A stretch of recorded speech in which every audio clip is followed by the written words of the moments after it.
What's going on, guys? We're officially 3 weeks out from the release of Bleach Rebirth of Souls. 21st March is the release date.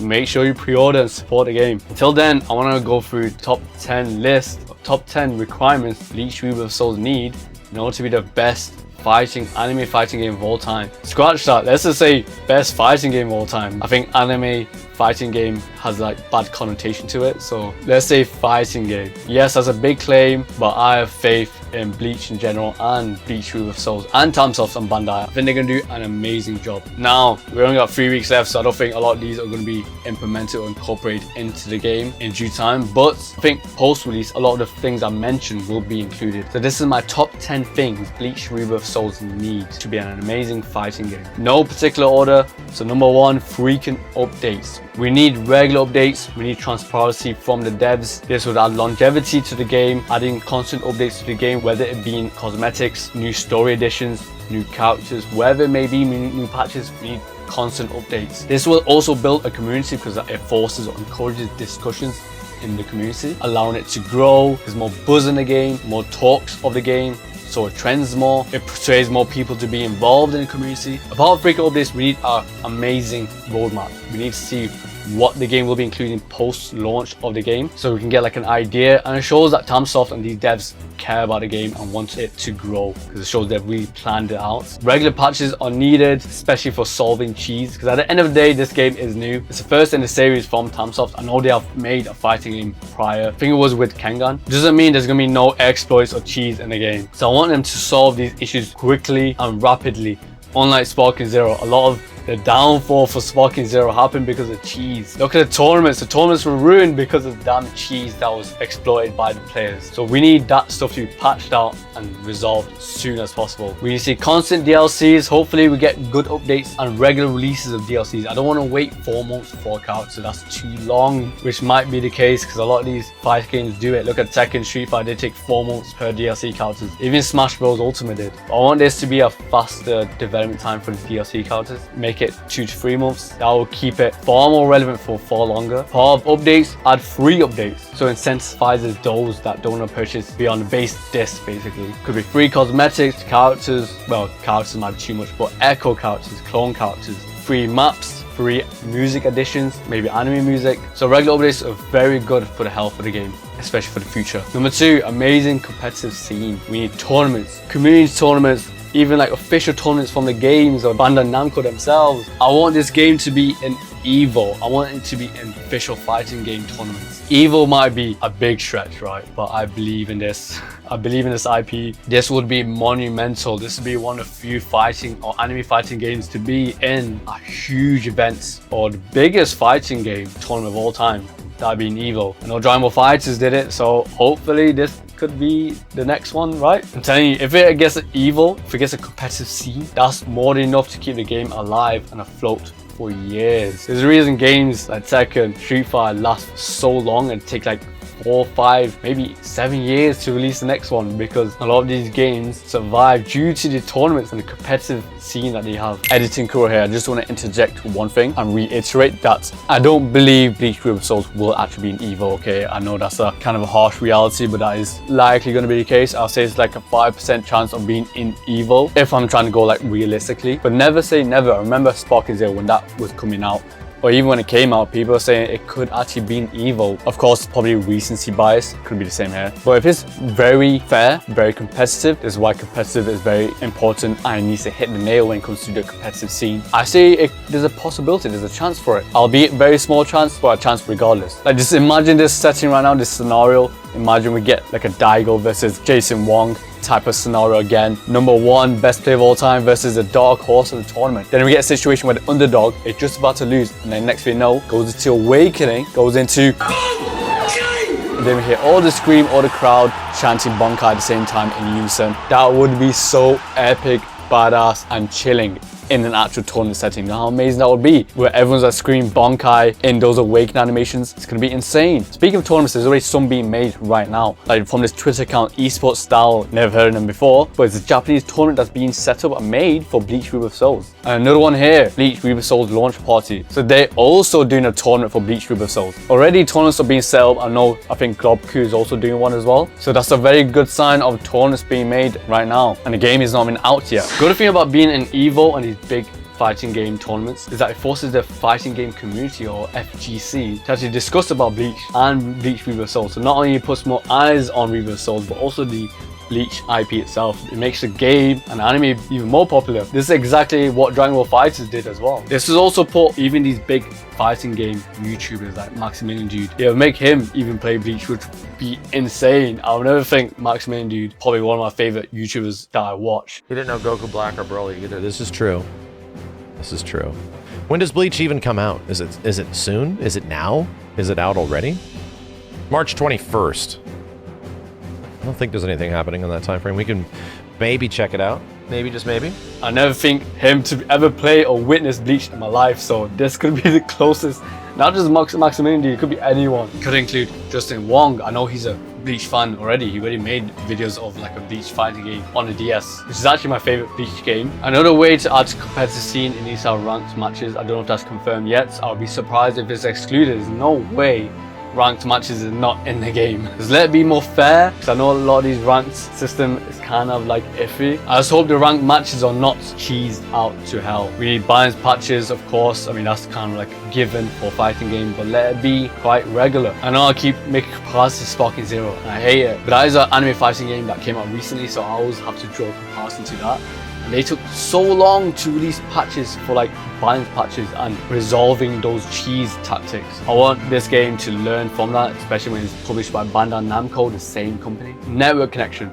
Okay, we need a very good network connection. Of course, 8% of players, I think, are going to be playing online, right? Story mode, all this is what players like me want to play for. But most people play fighting games to fight online. You know, to take it online, see who's the best online. We need a very good network connection. We need rollback netcode to facilitate this. Rollback netcode gets thrown about everywhere in the fighting game community, in every fighting game that comes out or is coming out. This is no different, we need it. I heard there's no crossplay in this game. It's been confirmed to not have it, which is a shame, because that already cuts the community in a way, or the fan base. Plus finding players is going to be even harder now.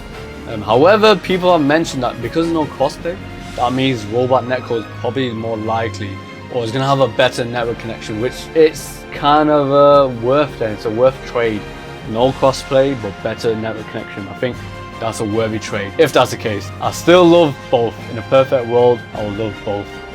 But this is Tamsoft, lower budget company. So in the sequels I expected for this one, I'll let it pass. Punish disconnect players, or players that love to disconnect in fights, especially ranked matches. Basically rage quit, the LTG. Let them suffer from demotion or even bans. Basically punish players like Low Say God, okay? I want to see that man suffer more. The guy is too funny. This dude did a 10-hit combo. This dude's doing strings. Oh my God, wow. I just want to add to this, don't know how I forgot this, but lobby. We need a good lobby system. Dragon Ball FighterZ, Tekken 8, Street Fighter 6. They have amazing lobby systems to me. I really like and adore them. They're very charming. Especially Arc system works. They tend to kill it when it comes to making lobby systems. I don't know if we will get in this. Hopefully that is. We have no information regarding it online right now. That's just a hope of mine. And with that lobby system, please let it be very customizable and flexible. Let us like make rooms. I know Smash Bros Ultimate did that, where you can make like arena rooms. Whoever you invite, it can be open invitation or just closed invitation. I just want a very well thought out, fun, engaging and interactable lobby system in the game. So with network connection, rollback netcode, and hopefully crossplay. Now number 4, fantastic single player content.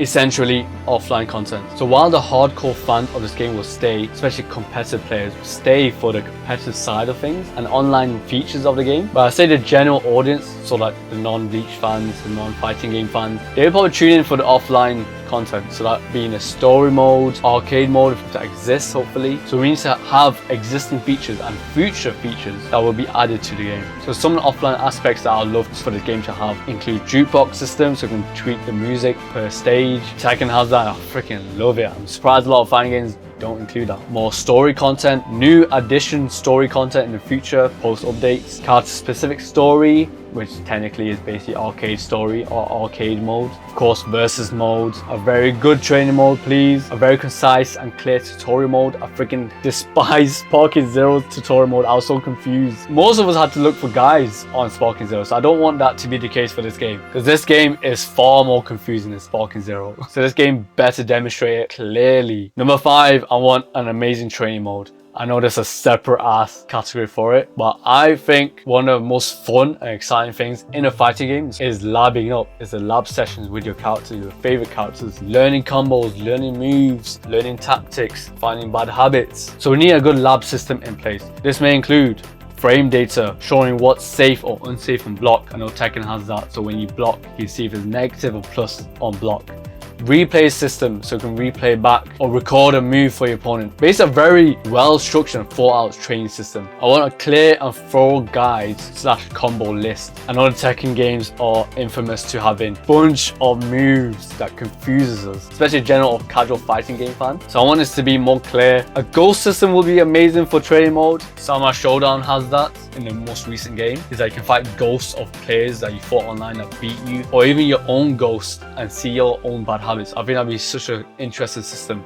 I think that's very flawed though. I don't think that's very consistent, but it'd be nice to have. So yes, having a very well thought out training mode will do amazing for the game. Learning the tactic, learning the combos, learning strings, and what works and doesn't work is one of the best feelings when playing a fighting game. Now for number 6, reward us to add replay value, such as unlockable characters. Let us unlock the characters either through story mode or fighting online or fighting in general in versus mode. Let us unlock skins. Reward us currency to purchase in-game items. Let there be incentive to play the game outside of just the thrill of the battle. Interesting and amazing cosmetics. Constant addition to cosmetics post-release.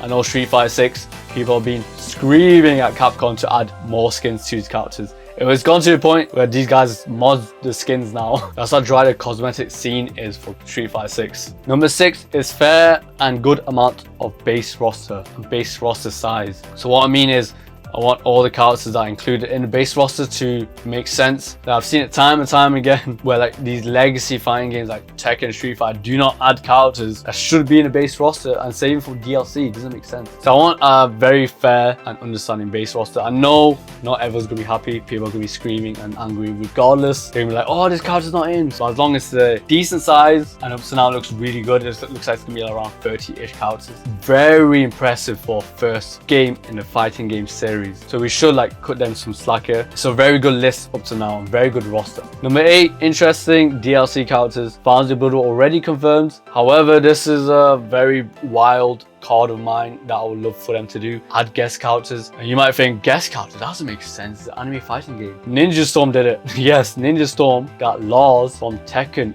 into the game. Albeit, that did not look like Lars. I don't know who that guy is. But that is meant to be Lars created by Kishimoto. And since Bleach Rebirth of Souls is also published by Bandai Namco, same company publishing Tekken 8, a Tekken character in Bleach Rebirth of Souls, imagine Yoshimitsu, that freak of a samurai, that alien samurai. Just imagine his Bankai, his Shikai. How cool that would be. Give that to Kubo and he'll cook an amazing design for these guys. Of course, that's a wild theory. I don't think that will be the case. I think there's a very low chance in happening at all. Maybe in the sequel, but not in this game. But I'm just gonna throw that out there anyway. Interesting DLC characters looks like it's gonna be very interesting, in fact, because it's Thousand Blood War, so it's all good anyways. It's gonna be amazing regardless. I just hope it's not a clone. Like, I hope we don't get another Renji. I do like Renji, but I want him to be safe for the next game. I want the Thousand Blood War DLC to be entirely new. So like Yuha, Fazbi, Jugam, you know, these unique Quincy's, because there's a lack of Quincy as it is in the roster. So I would rather have Quincy's than Shinigamis again. And I was genuinely shocked there was no Fullbring announcement for DLC. I thought that would be first before Thousand Blood War, but I'll take it. But hopefully there's DLC cards for Fullbring in some way, maybe additional story content, expansion. And number 9, we need phenomenal music. And I can hear already you guys are like, what? Music as a category? Yes, I'm being serious.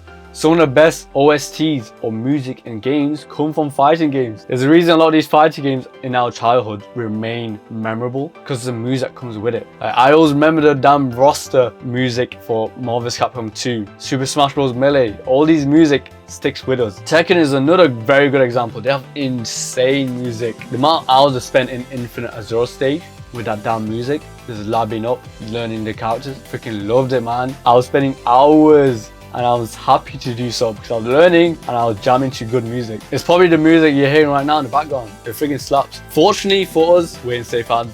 We have, I think, Ichigo, the composer for Dissidia, Final Fantasy VII Crisis Core, The World Ends With You. So he's done a very big games, especially for Square Enix, who are known to make incredible music. So I think we're in very good hands. And what we have heard up to now, absolutely incredible.